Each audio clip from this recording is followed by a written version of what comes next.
इस वीडियो से पहले वाली वीडियो में मैंने वेंडिगो की जानकारी दी है। अगर आपने वो वीडियो नहीं देखा है तो जाकर वो वाला वीडियो चेकआउट ज़रूर करिएगा। और वेंडिगो से एनकाउंटर की 2 सच्ची घटनाएं भी उस वीडियो में मैंने शेयर की हैं। आज इस वीडियो में वेंडिगो से एनकाउंटर की 2 और सच्ची घटनाएं लेकर आई हूँ। तो स्वागत है आपका मेरे यूट्यूब चैनल पर। मैं हूँ रोमल शाह। पहली कहानी शुरू करने से पहले मैं अपने चैनल पर 100 सब्सक्राइबर्स पूरे करने पर आप सभी को धन्यवाद देना चाहती हूँ। अगर आप नए हैं इस चैनल पर तो सच्ची हॉरर स्टोरीज़ के लिए चैनल को ज़रूर सब्सक्राइब कर लीजिए और बेल आइकन को प्रेस करके ऑल पर सेट करके रखिए ताकि जब भी मैं नया वीडियो अपलोड करूं आप सभी को नोटिफिकेशन मिल जाए। अगर वीडियो पसंद आता है तो लाइक करना भूलना मत। अपने विचार कमेंट्स में ज़रूर लिखें ताकि मैं भी जान सकूं कि आपके इस वीडियो से जुड़े क्या विचार हैं। तो आइए पहली वेंडिगो की स्टोरी शुरू करते हैं। ये घटना पैट्रिक और एंडी की है। दोनों कनाडा में रहते हैं और ये घटना 1996 की है जब वो दोनों मिनेसोटा के जंगल में कैंपिंग करने गए थे। तो आगे की कहानी मैं पैट्रिक के पॉइंट ऑफ व्यू से ही आपको सुनाऊंगी। तो हाय गाइस, मेरा नाम पैट्रिक है। मैं बाईसाइकिल एक्सेसरीज़ का बिज़नेस करता था। मेरा दोस्त एंडी मेरा बिज़नेस पार्टनर भी था। वीकेंड्स पर हम अक्सर कैंपिंग करने जाते थे। मिनेसोटा के जंगल बहुत खूबसूरत होने के साथ साथ एडवेंचरस भी हैं। वहाँ जंगल में झरने और पहाड़ भी हैं और एंडी और मुझे पार्टी करने से ज़्यादा अच्छा लगता है जंगलों में जाकर कैंपिंग करना। पर जो घटना उस रात हमारे साथ हुई उसके बाद से कैंपिंग करने हम कभी भी घने गहरे जंगल में नहीं जाते। तो हुआ कुछ ऐसा था कि उस वीकेंड पर फ्राइडे दोपहर को ही एंडी और मैं कैंपिंग पर जाने की तैयारी करने लगे। हमने कैंपिंग का सारा सामान अपनी जीप में रखा और दोपहर में ही निकल गए ताकि जल्दी पहुंचकर वहां कैंप फायर के लिए लकड़ियां ला सकें और अंधेरा होने से पहले अपना टेंट वगैरह सही से सेट कर सकें। तो हम टाइम से गहरे जंगल के अंदर पहुंच गए और अपना पूरा टेंट वगैरह समय रहते सेट कर लिया। हमने बहुत अच्छी कैंप फायर भी जला ली। सर्दी बढ़ने लगी थी और हल्की हल्की बारिश होने लगी थी। आसमान में हल्के काले रंग के बादल भी जमा हो रहे थे। आज शाम कैंपिंग का अलग मज़ा आ रहा था। एंडी और मैं कैंप फायर के सामने बैठकर बियर एंजॉय कर रहे थे और चिकन ब्रेस्ट्स को कैंप फायर में सेक रहे थे। बाद में हम उसे डिनर में खाने वाले थे। एंडी बियर पीने के बाद बैठकर गिटार बजाने लगा और माहौल हम दोनों ने बहुत अच्छा बना दिया था। और फिर थोड़ी देर बाद बियर पीते पीते हम दोनों ने अपना डिनर करते करते अपनी अपनी गर्लफ्रेंड्स की बातें करना शुरू किया कि काश हम दोनों की गर्लफ्रेंड्स भी आज शाम हमारे साथ होती तो मज़ा दोगुना हो जाता। पर हम दोनों की गर्लफ्रेंड्स घने जंगलों में रात बिताने से डरती थीं।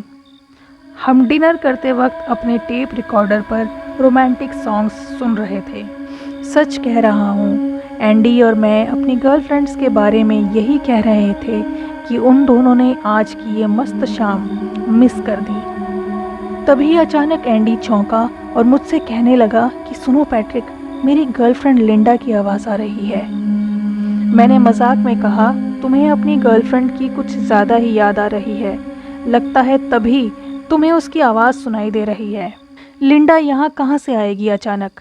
डिनर एंजॉय करो, कुछ नहीं है, तुम्हारा वहम है। पर वो सीरियस था और कहने लगा, अरे मेरे कान नहीं बज रहे हैं, देखो फिर से लिंडा की आवाज़ आ रही है, वो शायद किसी मुसीबत में है।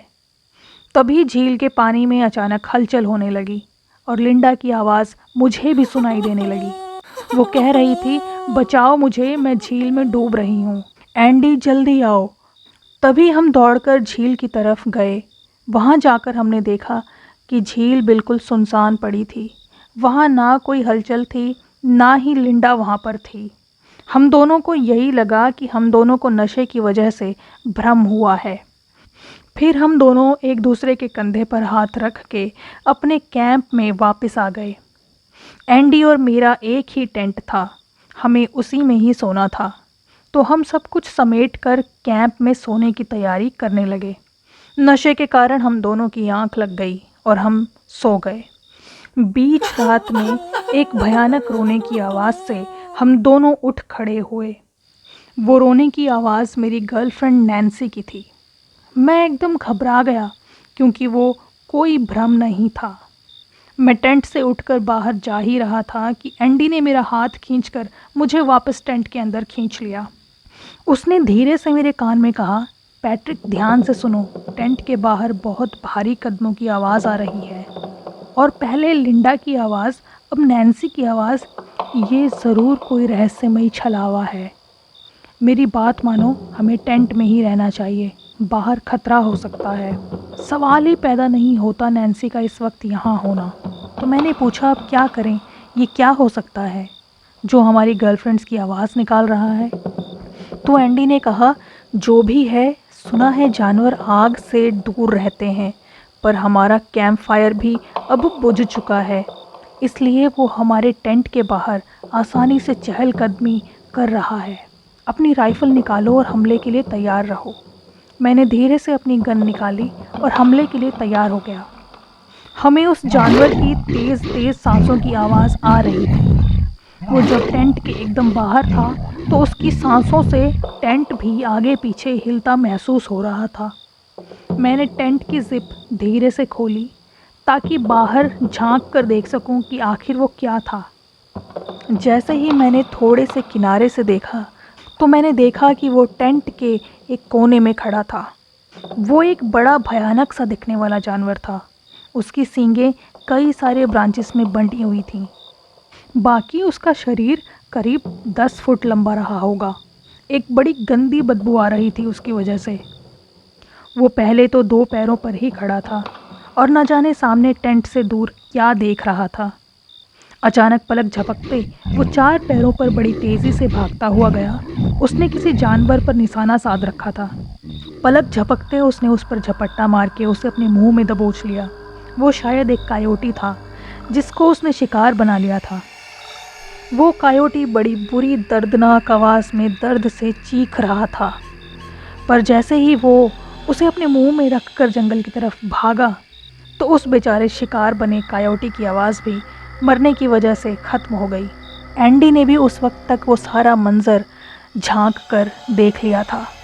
एंडी बोला, यार वो क्या था? क्या वो इंसान की आवाज़ निकाल सकता है? मैंने कहा, पता नहीं, बस अब जल्दी गाड़ी निकालो। जब तक वो भयानक रहस्यमय जानवर अपना शिकार ख़त्म करेगा तब तक हम यहाँ से भाग निकलेंगे। भाड़ में गया कैंपिंग, जल्दी निकलो। हम फटाफट अपना सारा सामान जैसे तैसे समेट के वहाँ से निकल भागे।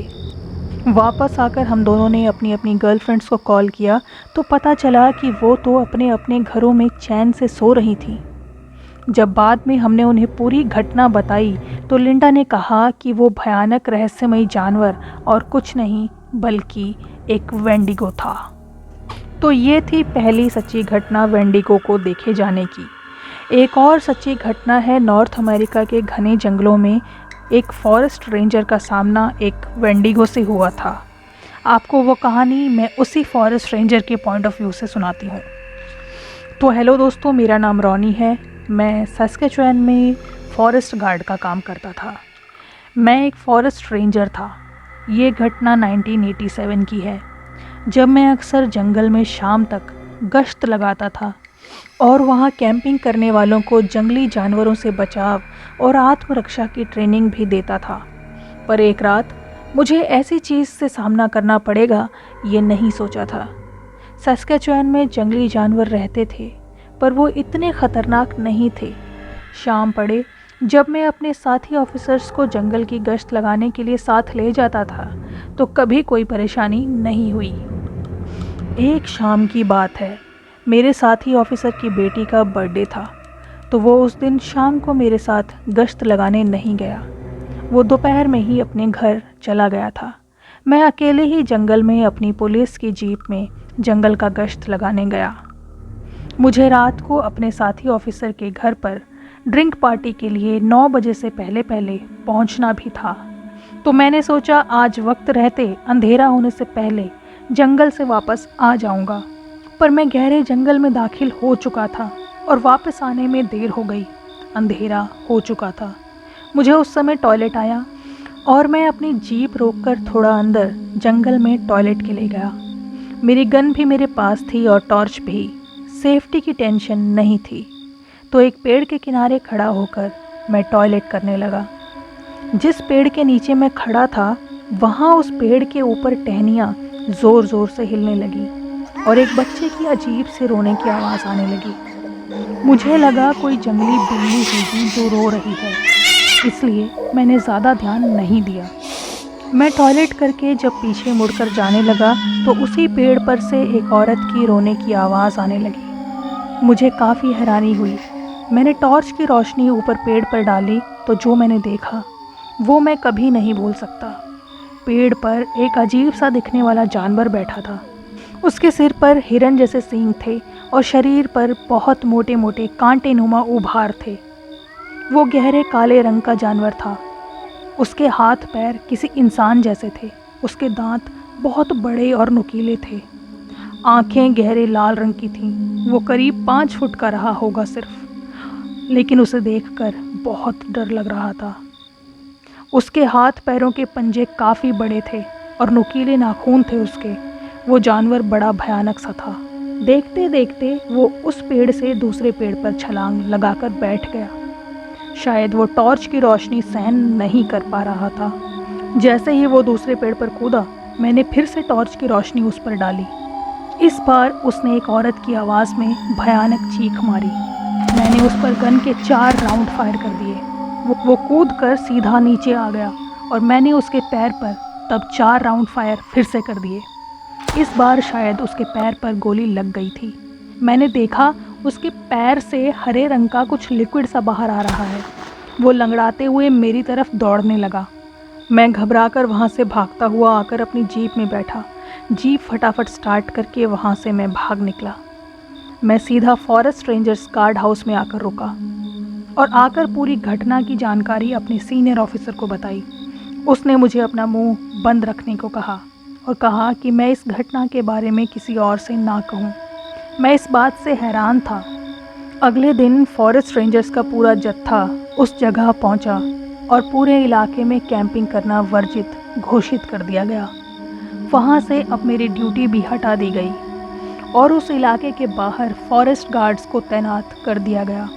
मुझे मेरे एक साथी ऑफिसर ने बताया कि वो जानवर जिसे मैंने उस शाम देखा था वो एक वेंडिगो था और पुलिस ये नहीं चाहती थी कि खामखा मीडिया को उस घटना के बारे में पता चले और लोगों में उस जानवर की दहशत फैले।